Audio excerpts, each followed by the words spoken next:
নমস্কার, good morning. তোমরা দেখছো তোমাদের প্রিয় channel exam guide by Nitu. বন্ধুরা, আরআরবি এনটিপিসি জিকে ক্লাসে তোমাদেরকে জানাই স্বাগত।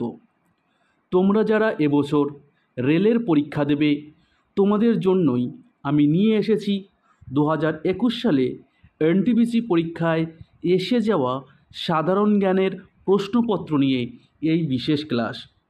আজকে আমি করাচ্ছি 102তম ক্লাস, যেটি 22শে জানুয়ারি 2021 সালে প্রথম শিফটে পরীক্ষা এসেছিল। তো বন্ধুরা, তোমরা যারা এখনও পর্যন্ত চ্যানেলটি সাবস্ক্রাইব করোনি তো অবশ্যই চ্যানেলটি সাবস্ক্রাইব করে নেবে। ভিডিও ভালো লাগলে লাইক করবে, বন্ধুদের সঙ্গে শেয়ার করবে। তো চলো শুরু করছি আজকের প্রশ্নপত্রগুলো। প্রথম প্রশ্ন দেখো কি বলেছে, নিম্নলিখিত মৌলিক অধিকারগুলির মধ্যে কোনটি ভারতের সংবিধান দ্বারা নিশ্চিত করা হয়নি? তো ভারতীয় সংবিধানে যে 6টি মৌলিক অধিকার রয়েছে, তো 6টি মৌলিক অধিকারের মধ্যে কোনটি নেই? দেখো, স্বাধীনতার অধিকার, ধর্মীয় স্বাধীনতার অধিকার, সমতার অধিকার, এইগুলো কিন্তু মৌলিক অধিকারের মধ্যে পড়ে। কিন্তু যেটা পড়ে না সেটা হচ্ছে পেশার অধিকার। পেশার অধিকার এটা কিন্তু মৌলিক অধিকার নয়, ঠিক আছে? তো ভারতীয় সংবিধানে অনুচ্ছেদ 12 থেকে 35 এবং ভাগ 3-এ কিন্তু এই মৌলিক অধিকার লিপিবদ্ধ করা রয়েছে। আর ভারতীয় সংবিধানে এই মৌলিক অধিকারটি নেওয়া হয়েছে আমেরিকার সংবিধান থেকে, ঠিক আছে? আমেরিকার সংবিধান থেকে কিন্তু এই মৌলিক অধিকারগুলো নেওয়া হয়েছে। ড্যাশ ইলিয়াম, ইস্টিয়াম এবং পিউবিসের সংমিশ্রণে গঠিত? তো সঠিক উত্তর হবে কোক্সাল হাড় বা হিপবোন। কোক্সাল হাড় বা হিপবোন ইলিয়াম, ইস্টিয়াম এবং পিউবিসের সংমিশ্রণে গঠিত। পরবর্তী প্রশ্ন, নিম্নলিখিত ব্যক্তিদের মধ্যে কে কখনোই ভারতীয় জাতীয় কংগ্রেসের সভাপতি হিসাবে সভাপতিত্ব করেননি? তো দেখো, সুরেন্দ্রনাথ ব্যানার্জি, সরোজিনী নাইডু এবং দাদাভাই নৌরোজি, এনারা কিন্তু প্রত্যেকেই জাতীয় কংগ্রেসের সভাপতিত্ব করেছিলেন। কিন্তু ডক্টর বি.আর. আম্বেদকর তিনি কখনোই জাতীয় কংগ্রেসের সভাপতিত্ব করেননি।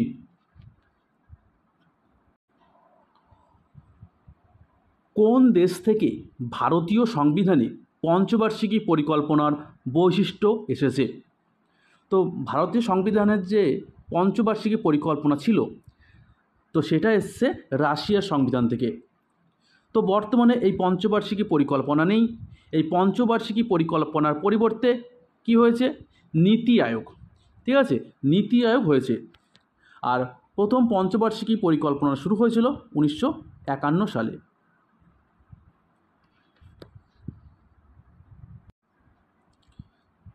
দু সালের ভারতের কোন শহরে ইসরো এর প্রাক্তন চেয়ারম্যান ডক্টর কে কস্তুরীরঙ্গন হিউম্যান স্পেস ফ্লাইট সেন্টারের উদ্বোধন করেছিলেন? তো সঠিক উত্তর হবে ব্যাঙ্গালোর শহরে। ব্যাঙ্গালোর শহরে এই হিউম্যান স্পেস ফ্লাইট সেন্টারের উদ্বোধন করেছিলেন প্রাক্তন ইসরো চেয়ারম্যান ডক্টর কে কস্তুরীরঙ্গন। দেখো, 15 জানুয়ারি 2025 ইসরো এর নতুন চেয়ারপারসন হলেন ভি নারায়ণন, ঠিক আছে? ভি নারায়ণ তিনি ইসরো এর নতুন চেয়ারপারসন হিসেবে নিযুক্ত হয়েছেন। ইসরো, যার সম্পূর্ণ রূপ Indian space research organisation, ISRO 1969 সালে প্রতিষ্ঠিত হয়েছিল আর এর সদর দপ্তর বেঙ্গালুরুতে অবস্থিত। নিম্নলিখিত দেশগুলির মধ্যে কোনটি নিরাপত্তা পরিষদের স্থায়ী সদস্য দেশ নয়? তো দেখো, নিরাপত্তা পরিষদে 5টি দেশ স্থায়ী সদস্য, ঠিক আছে? 5টি দেশ কিন্তু স্থায়ী সদস্য। এই 5টি দেশ হলো রাশিয়া, ফ্রান্স, চীন, ব্রিটেন এবং আমেরিকা, ঠিক আছে? ব্রিটেন এবং আমেরিকা। এই 5টি দেশ কিন্তু নিরাপত্তা পরিষদের স্থায়ী সদস্য দেশ, আর অস্থায়ী রয়েছে 10টি। তো সঠিক উত্তর হবে কানাডা। কানাডা কিন্তু নিরাপত্তা পরিষদের স্থায়ী সদস্য দেশ নয়।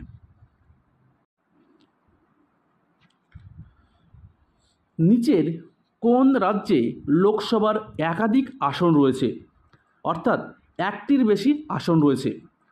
দেখো, সিকিম, মিজোরাম এবং নাগাল্যান্ডে একটি করে কিন্তু লোকসভার আসন রয়েছে, আর মেঘালয়ে রয়েছে 2টি আসন। তো সঠিক উত্তর হবে মেঘালয়। মেঘালয়ে রয়েছে 2টি আসন। আর লোকসভার সবচেয়ে বেশি আসন রয়েছে উত্তরপ্রদেশে। উত্তরপ্রদেশে লোকসভার সবচেয়ে বেশি আসন রয়েছে। তোমরা অবশ্যই কমেন্ট করে জানাবে উত্তরপ্রদেশে লোকসভার কতগুলো আসন রয়েছে। ঠিক আছে, উত্তরপ্রদেশে লোকসভার কয়টি আসন রয়েছে? আমাদের পশ্চিমবঙ্গে যেরকম 42টি আসন রয়েছে। ক্লিমেন্ট এটলি যে পরবর্তী সময়ে ব্রিটেনের প্রধানমন্ত্রী হয়েছিলেন, তিনি দেশের সদস্য হিসাবে ভারতে এসেছিলেন। তো তিনি সাইমন কমিশনের সদস্য হিসাবে ভারতে এসেছিলেন। এই ক্লিমেন্ট এটলি তিনি সাইমন কমিশনের সদস্য ছিলেন। সাইমন কমিশন যা গঠিত হয়েছিল 1927 সালে, আর ভারতে আগমন হয়েছিল 1928 সালে। ঠিক আছে, তো 1928 সালে ভারতে এসেছিল। আর ক্লিমেন্ট এটলি ছিল লেবার পার্টির সদস্য। আরও তরুণ ভোটারদের রাজনৈতিক প্রক্রিয়ায় অংশ নিতে উৎসাহিত করার জন্য ভারত সরকার ড্যাশ দিনটিকে জাতীয় ভোটার দিবস হিসেবে উদযাপন করার সিদ্ধান্ত নিয়েছে। তো জাতীয় ভোটার দিবস কোন দিনটি পালন করা হয়? তো সঠিক উত্তর হবে 25শে জানুয়ারি। তো 25শে জানুয়ারি প্রতি বছর জাতীয় ভোটার দিবস পালন করা হয়। দেখো, একজন প্রাপ্তবয়স্ক ব্যক্তির ভোটাধিকারের অধিকার পায় 18 বছর বয়সে। ঠিক আছে, তো একজন প্রাপ্তবয়স্ক সে যদি 18 বছর হয়, সে কিন্তু ভোটদানের অধিকার পেয়ে থাকে। পরবর্তী প্রশ্ন, পাঞ্জাবের ড্যাশ শহরটি পূর্বে রামদাসপুর নামে পরিচিত ছিল? তো সঠিক উত্তর হবে অমৃতসর। অমৃতসর শহরটি পূর্বে রামদাসপুর নামে পরিচিত ছিল।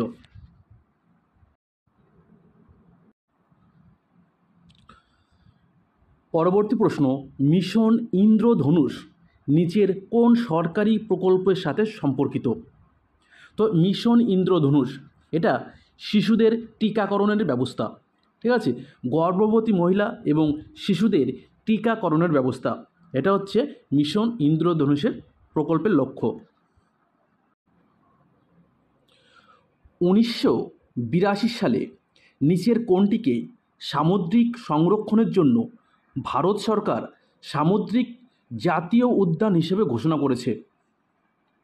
তো সামুদ্রিক জাতীয় উদ্যান হিসাবে কচ্ছ উপসাগরকে ঘোষণা করেছে। ঠিক আছে, তো 1982 সালে সামুদ্রিক সংরক্ষণের জন্য ভারত সরকার কচ্ছ উপসাগরকে সামুদ্রিক জাতীয় উদ্যান হিসেবে ঘোষণা করেছে। পরবর্তী প্রশ্ন, ভারতীয় সংবিধানের ড্যাশ অনুচ্ছেদটি সংখ্যালঘুদের স্বার্থ রক্ষার জন্য নিবেদিত, বিশেষ করে তাদের সাংস্কৃতিক ও শিক্ষাগত অধিকারের উপর দৃষ্টি নিবদ্ধ করে? তো এখানে কোন অনুচ্ছেদের কথা বলা হয়েছে? তো সঠিক উত্তর হবে অনুচ্ছেদ 29। ঠিক আছে, চলো নেক্সট। নিম্নলিখিতগুলি বিবৃতিগুলির মধ্যে কোনটি স্বধার গৃহ প্রকল্পের উদ্দেশ্য নয়? তো আমাদের 4টে বিবৃতি রয়েছে।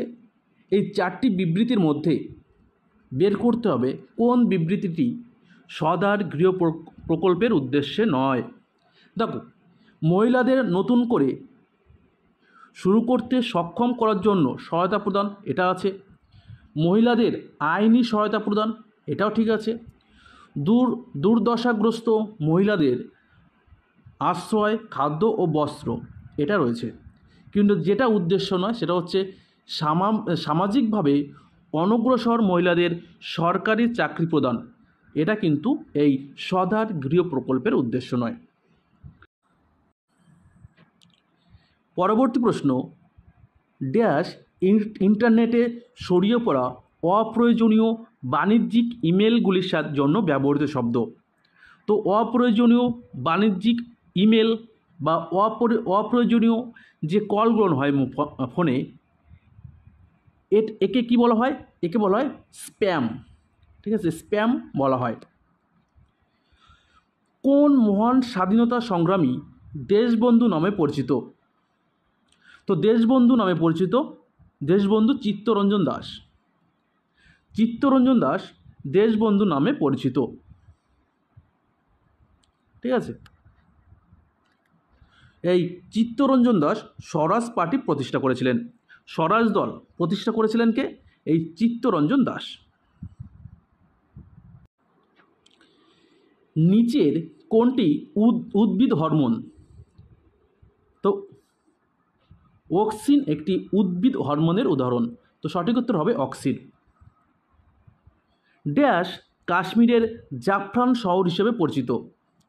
তো কাশ্মীরের কোন শহরকে জাফরান শহর বলা হয়? তো কাশ্মীরের পাম্পোর শহরকে জাফরান শহর হিসেবে পরিচিত লাভ করেছে। তো সঠিক উত্তর হবে পাম্পোর শহরটি কাশ্মীরের জাফরান শহর হিসেবে পরিচিত। ডিজিটাল ইন্ডিয়া প্রোগ্রামে ঘোষিত লক্ষ্য এবং উদ্দেশ্যগুলোর উপর ভিত্তি করে নিচের কোনটি এই কর্মসূচির অংশ নয়? তো ডিজিটাল ইন্ডিয়ার ঘোষিত লক্ষ্য এবং উদ্দেশ্যর মধ্যে নিম্নলিখিত কোনটি পড়ে না? Broadband highway. দেখো, এটা কিন্তু অংশ। সারা ভারতবর্ষ জুড়ে ইন্টারনেটের ব্যবস্থা। ভারত সরকারের জন্য গভর্নেন্স, এটাও ঠিক রয়েছে। মোবাইল পরিষেবাগুলিতে সর্বজনীন প্রবেশাধিকার। তো মোবাইল পরিষেবার জন্য সবাইকে প্রবেশাধিকার দেওয়া হয়েছে, এটাও কিন্তু ঠিক রয়েছে। কিন্তু সকলের জন্য পাবলিক স্কুল শিক্ষা, এটা কিন্তু এই ডিজিটাল ইন্ডিয়া প্রোগ্রামের ঘোষিত লক্ষ্য বা উদ্দেশ্য নয়। পরবর্তী প্রশ্ন, কে বিশ্বভারতী প্রতিষ্ঠা করে, যা পরে একটি কেন্দ্রীয় বিশ্ববিদ্যালয়ে পরিণত হয়? তো বিশ্বভারতী প্রতিষ্ঠা করেন কবিগুরু রবীন্দ্রনাথ ঠাকুর। কবিগুরু রবীন্দ্রনাথ ঠাকুর 1921 সালে বিশ্বভারতী প্রতিষ্ঠা করেন, যা 1951 সালে কেন্দ্রীয় বিশ্ববিদ্যালয়ে পরিণত হয়।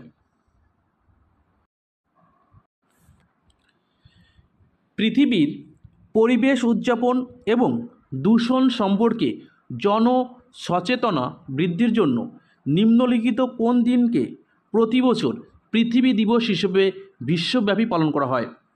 তো আন্তর্জাতিক পৃথিবী দিবস বা ইন্টারন্যাশনাল আর্থ ডে কোন দিন পালন করা হয়? তো সঠিক উত্তর হবে 22শে এপ্রিল। তো 22শে এপ্রিল প্রতি বছর এই পৃথিবী দিবস পালন করা হয়ে থাকে। ভারতের কোন শহর হোলির দিনে বিখ্যাত হাতি উৎসব পালন করে? তো হাতি উৎসব কোন দিন পালন করা হয়? হোলির দিনে। এটি কোথায়? তো রাজস্থানের জয়পুরে। রাজস্থানের জয়পুরে এলিফ্যান্ট ফেস্টিভ্যাল বা হাতি উৎসব হোলির দিনে পালন করা হয়। ভারতের কেন্দ্রীয় আগমার্ক পরীক্ষাগার কোথায় অবস্থিত? তো ভারতের কেন্দ্রীয় আগমার্ক এটি নাগপুরে অবস্থিত। এই আগমার্ক কি? তো এই আগমার্ক মূলত ভারতের কৃষি পণ্যের গুণমান এবং বিশুদ্ধতা নিশ্চিত করার জন্য কিন্তু দেওয়া হয়। ঠিক আছে, তো কৃষি পণ্যের গুণমান এবং বিশুদ্ধতা নিশ্চিত করার জন্য এই আগমার্ক করা হয়। নিচের কোনটি জৈব উপাদান? তো জৈব উপাদান হচ্ছে উদ্ভিদ। সঠিক উত্তর হবে উদ্ভিদ। উদ্ভিদ কিন্তু জৈব উপাদানের উদাহরণ। পরবর্তী প্রশ্ন, বায়ুমণ্ডলের প্রদত্ত স্তরের কোনটির ঘনত্ব সবচেয়ে কম? তো সঠিক উত্তর হবে এক্সোস্ফিয়ার।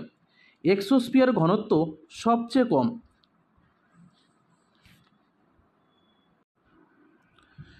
নিম্নলিখিত কোন শহরে যন্তর মন্তর নেই? তো দেখো, জয়পুর, বারাণসী, উজ্জয়িনী এবং দিল্লি এই শহরগুলিতে যন্তর মন্তর অবস্থিত, কিন্তু ইন্দোরে কিন্তু কোনো যন্তর মন্তর নেই। দেখো, ভারতে 5টি শহরে যন্তর মন্তর ছিল, বর্তমানে মথুরার যন্তর মন্তরটি আর নেই, অর্থাৎ বর্তমানে 4টি যন্তর মন্তর রয়েছে।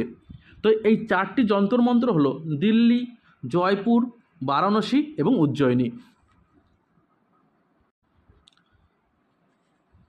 দাদা সাহেব ফালকে পুরস্কার হলো ড্যাশ ক্ষেত্রে বিখ্যাত ব্যক্তিত্বদের অবদানের স্বীকৃতির জন্য সর্বোচ্চ পুরস্কার।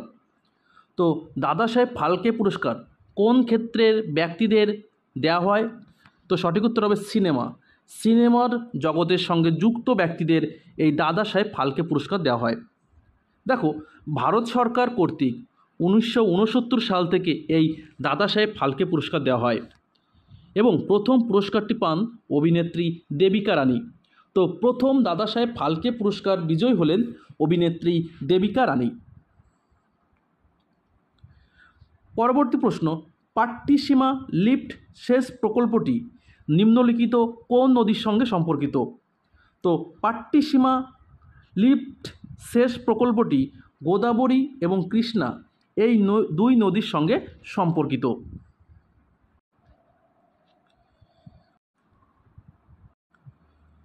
পরবর্তী প্রশ্ন, সাইক্লোন 30 একটি কণা ত্বরক, প্রাথমিকভাবে রেডিও আইসোটোপ তৈরিতে ব্যবহৃত হয়, যা পরে চিকিৎসা প্রয়োগের জন্য বিশেষ করে ড্যাশ চিকিৎসায় ব্যবহৃত হয়।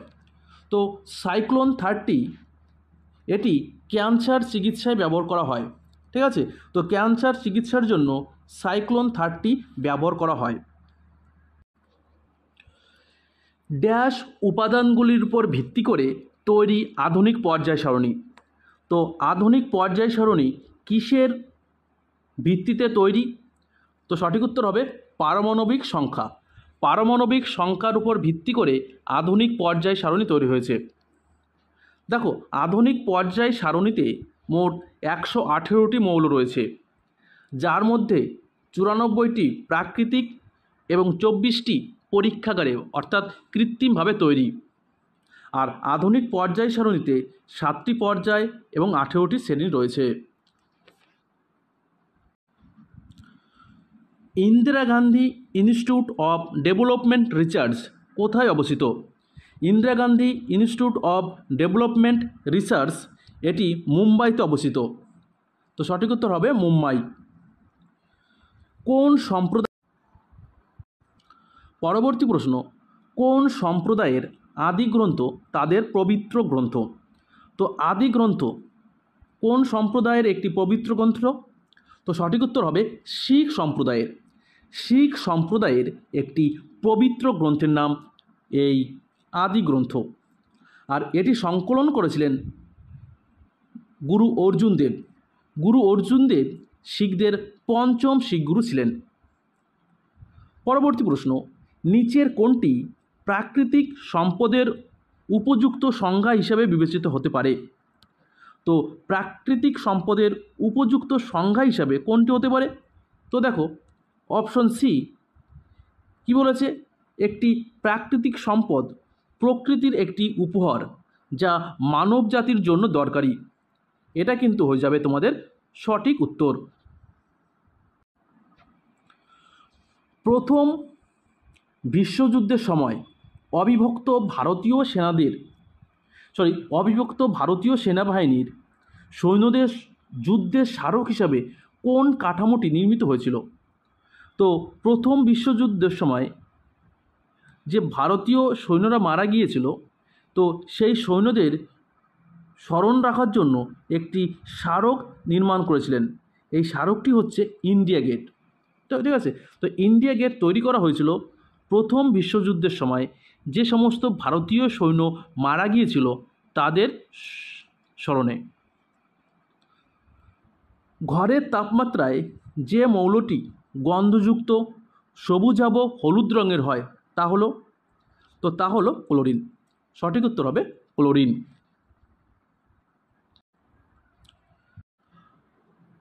প্রশ্ন, সুমেরু বৃত্ত থেকে বিষুবরেখায় ভ্রমণ করার সময় তুমি নিম্নলিখিত জীব বৈচিত্র্যের মুখোমুখি হবে। সুমেরু বৃত্ত, তো 66.5 উত্তর অক্ষাংশকে বলা হয় সুমেরু বৃত্ত। তো সেই সুমেরু বৃত্ত থেকে বিষুবরেখায় ভ্রমণ করার সময় তুমি যেটা দেখতে পাবে সেটা হচ্ছে তুন্দ্রা, তৈগা, নাতিশীতোষ্ণ বন, গ্রীষ্মমণ্ডলীয় রেনফ্রেস্ট, এগুলো কিন্তু তোমরা দেখতে পাবে। পরবর্তী প্রশ্ন, কে 1990 সালে HTML আবিষ্কার করেন? তো HTML এটি আবিষ্কার করেন টিম বার্নার্স-লি। Team Berners-Lee. এই HTML এর সম্পূর্ণ রূপ hyper text markup language. Hyper text markup language, এটা হচ্ছে HTML সম্পূর্ণ রূপ, আর এটা কিন্তু প্রায়শই পরীক্ষা আসে। পরবর্তী প্রশ্ন, নিম্নলিখিত ভাষার মধ্যে কোনটি জাতিসংঘের 6টি অফিসিয়াল ভাষার একটি? তো জাতিসংঘের মোট 6টি সরকারি ভাষা রয়েছে, তার মধ্যে অন্যতম হচ্ছে চীনা, আর বাকি 5টি ভাষা হচ্ছে আরবি, ইংরাজি, ফরাসি, রুশ এবং স্প্যানিশ। ঠিক আছে, তো বন্ধুরা ভিডিওটা এই পর্যন্তই। ভিডিওটা ভালো লাগে লাইক করে বন্ধুদের সঙ্গে শেয়ার করবে। আবার দেখা হচ্ছে আগামীকাল। ততক্ষণ ভালো থাকবে, সুস্থ থাকবে। ধন্যবাদ।